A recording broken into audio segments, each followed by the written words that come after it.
the entire gamut of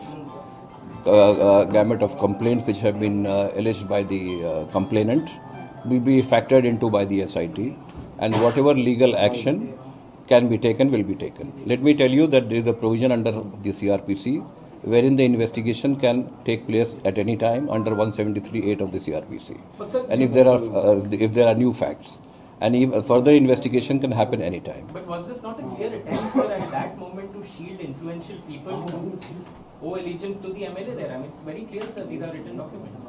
The SIT will establish all that, and prima facie, as you are aware, the SHO of the police station and 5 other police personnel have been suspended on grounds of dereliction of duty and on grounds of some malified consideration prima facie.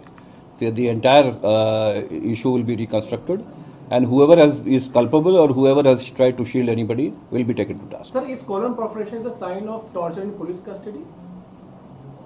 Colon perforation कहाँ पे हुआ, कैसे हुआ, this is a matter of the judicial inquiry.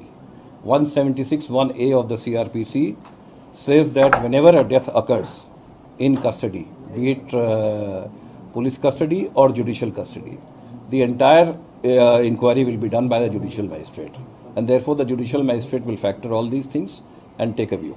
SIT क्या सिर्फ जो पीड़िता के आरोप है इन्हीं मामलों की जांच करेंगे, या उन्नाव में तमाम ऐसे लोग हैं जो अभी भी उनके खिलाफ अलग अलग मामलों में आरोप लगाते रहते हैं, उनके आरोपों का भी संज्ञान लिया जाएगा? SIT का गठन एक उद्देश्य से किया गया है, इस पूरे प्रकरण से संबंधित जो भी आरोप हैं उनकी जांच करने के लिए और उसमें विधि कार्रवाई करने के लिए। सर, क्या जब उनको चोट लगी थी तो क्या उनका इलाज मुकम्मल नहीं हो पाया था, जो बाद में और कॉम्प्लिकेशंस कोई जेल में हो गए, क्या बीच में ही उसको जेल भेज दिया गया?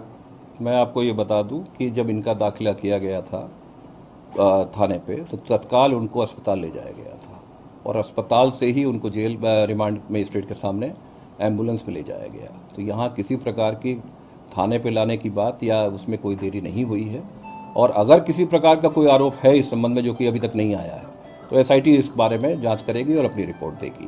जो आपने कहा कि 22 और 17 को उनका नाम जब दोबारा दिया विधायक का, तो क्या उस मामले में उन्नाव पुलिस ने उनके खिलाफ कोई FIR नहीं की? 22, 8, 17 की कंप्लेंट सबको दी गई और 22, 8, 17 की कंप्लेंट के आधार पर उन्नाव पुलिस से एक रिपोर्ट प्राप्त की गई। उन्नाव पुलिस ने अपनी रिपोर्ट में ये कहा कि इस मामले में जब 164 के बयान न्यायिक मजिस्ट्रेट के सामने हो गए हैं और ऐसी बात नहीं आई है, तो कोई ऐसा तथ्य नया नहीं आया है जिसके आधार पर इसके, और चार्जशीट भी कोर्ट में जा चुकी है, इसलिए इसमें और कोई कार्रवाई की आवश्यकता नहीं प्रतीत होती है।